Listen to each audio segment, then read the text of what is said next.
Il arriva qu'une fois, un grand rabbi Israël de Rougine, si je ne me trompe pas, devait se rendre dans une ville lointaine. On était alors à l'époque au balbutiement du chemin de fer. Les voyages en train étaient encore rares. Celui qui ratait sa rame devait attendre parfois plusieurs jours avant de pouvoir voyager.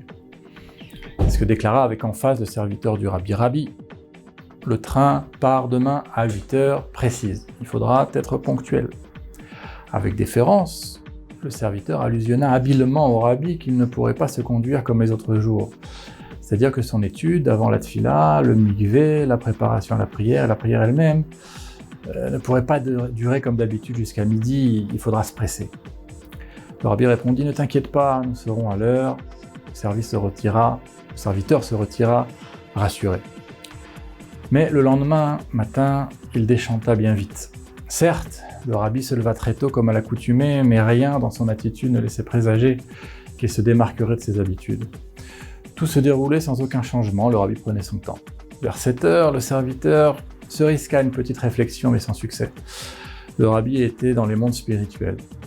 Enfin, vers 11h30, le Rabbi se tourna vers son pauvre chassid et lui dit « Nous, vite, il faut y aller, nous allons rater le train. » « Mais Rabbi, c'est déjà 4 heures que nous l'avons raté. »« Baliverne, viens te dis-je. » Arrivés à la gare, ils y trouvèrent un indescriptible chaos. Le train était encore là, les voyageurs excédés étaient tous sur le quai, sur le point de lapider le chef de gare. « À l'heure, criait-il, quand partons-nous? Voilà 4 heures que nous attendons. » Sans faire le moindre du monde attention à tout ce remue-ménage, le Rabbi monta dans le train, choisit la meilleure place et dit « Nous, quand partons-nous » Soudain, on entendit le bruit strident du sifflet du chef de gare. « En voiture !» Tout le monde se précipita à l'intérieur et le train partit enfin. Le Rabbi a mis là en pratique un principe cardinal que le Baal Shem Tov et la Chassidut ont mis en exergue. Ce n'est pas aux Juifs de s'adapter au monde et à sa turpitude en s'accordant des arrangements avec la pratique des mitzvot, mais bien le contraire. Lorsque le Juif sincèrement et sérieusement accomplit la volonté du Créateur, alors il peut voir s'aplanir toutes les difficultés. Le Rabbi avait son agenda avec le bon Dieu, pas question de déroger. Et nous, n'est-ce pas que parfois, pour un rendez-vous que l'on croit important, nous avons tendance à vouloir annuler notre étude quotidienne ou passer outre la prière en minyan? C'est une erreur.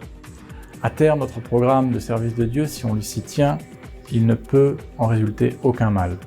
Plus en profondeur, rappelons que le Baal Shem Tov insista aussi beaucoup sur la foi que nous devons avoir que Dieu renouvelle à chaque instant la création. En d'autres termes, rien n'est figé. À chaque instant, les situations peuvent changer du tout au tout. Et comment faire pour que cela nous soit bénéfique? Il suffit d'appliquer ce que nous enseignent les Pirkei Avot.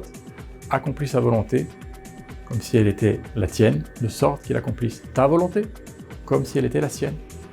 Et fasse ta volonté devant la sienne, de sorte qu'il efface la volonté des autres devant la tienne. Un principe, vraisemblablement, appliqué par ce Rabbi.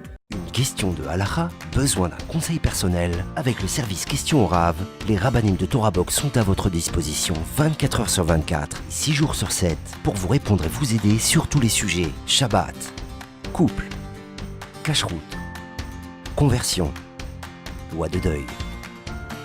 Question au Rav, c'est 13 000 questions reçues chaque année et répondues par écrit sur le site Torah Box et par téléphone, un appel reçu toutes les 4 minutes. Question au Rav, un service exceptionnel, gratuit pour vous.